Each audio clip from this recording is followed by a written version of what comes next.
کتنی حیرت کی بات ہے کہ قرآن پاک میں ایک بھی ناامیدی کا واقعہ نہیں ملتا۔ حضرت یعقوب علیہ السلام نے سالوں اپنے بیٹے کے غم میں روتے ہوئے بینائی کھو دی، مگر آخر کار اللہ نے انہیں نہ صرف بیٹا واپس دیا بلکہ ان کی بینائی بھی لوٹا دی۔ حضرت زکریا علیہ السلام کو بڑھاپے میں اولاد عطا ہوئی۔ حضرت ایوب علیہ السلام سخت بیماری میں مبتلا رہے مگر آخر کار انہیں شفا ملی۔ حضرت یونس علیہ السلام کو مچھلی کے پیٹ میں زندہ رکھا گیا اور اصحاب کہف کو اللہ نے صدیوں تک غار میں محفوظ رکھا۔ یہ سب ان کے توکل اور یقین کا نتیجہ تھا۔ اللہ نے ہمیشہ ان لوگوں کو نوازا جو غم میں بھی اللہ کو اپنا ساتھی بنائے رہے، کیونکہ جو اللہ کو اپنا ہمسفر بنا لے اس کا انجام کبھی برا نہیں ہو سکتا۔ اصل امتحان دراصل یقین اور مایوسی کے درمیان کا ہی ہوتا ہے۔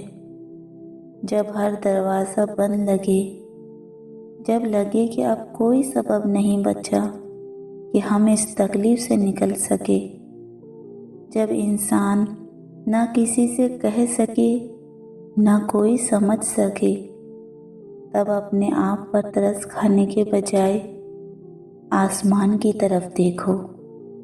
وہاں ایک رب ہے جو تمہارے دل کی ہر دھڑکن، ہر تکلیف اور ہر آنسو سے واقف ہے۔ وہیں تمہیں اس مشکل سے نکالے گا جس سے کوئی انسان نہیں نکال سکتا۔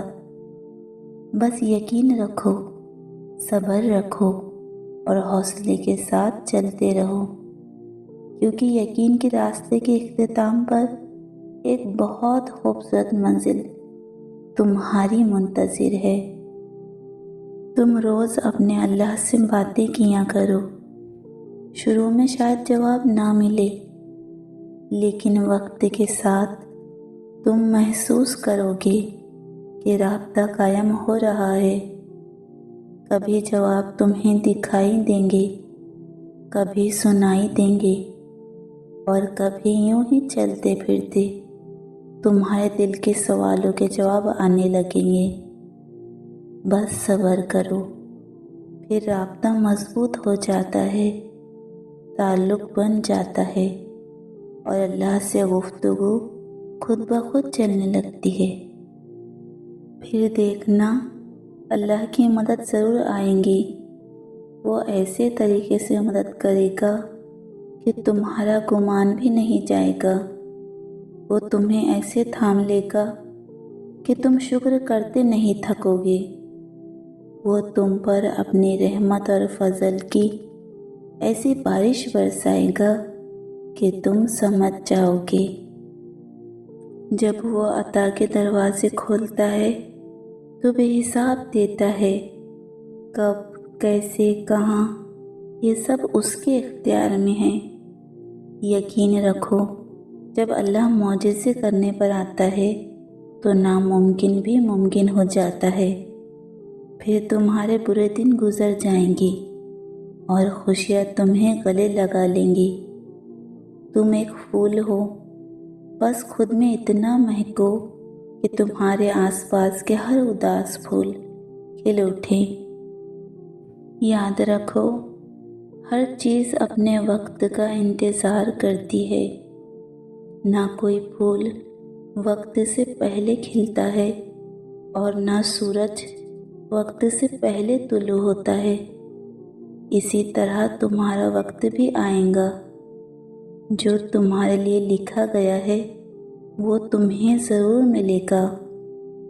ایک دن تمہارے پاس وہ سب ہوگا جس کے لیے تم نے دعائیں کی تھی، جس کی تمنا تمہارے دل میں تھی۔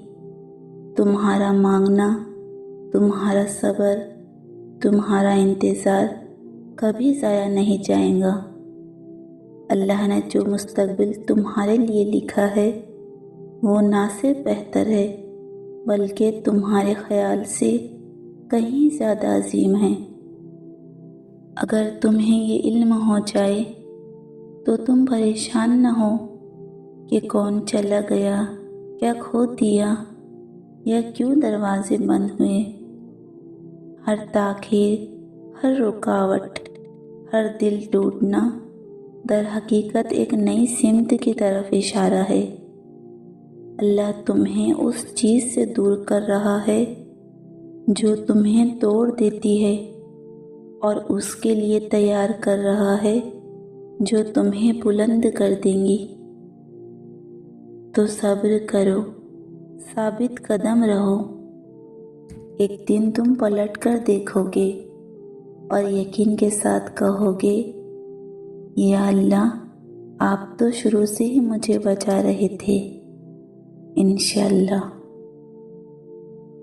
اللہم صلی علی محمد بارک وسلم۔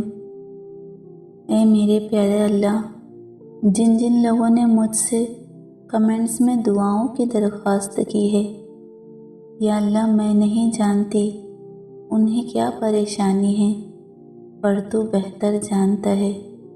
یا اللہ، تیرے خزانے میں کسی چیز کی کمی نہیں، تو اپنے فضل سے میرے آقا صلی اللہ علیہ وسلم کے صدقے میں ان کی پریشانیوں کو دور کر دے، ان کے غموں کو دور کر دے، ان کی آزمائش کو دور کر دے، ان کے گھر کی تنگی کو دور کر دے۔ جو بے اولاد ہے انہیں نیک صالح اولاد عطا کر دے، ان کے قرض کے بوجھ کو دور کر دے۔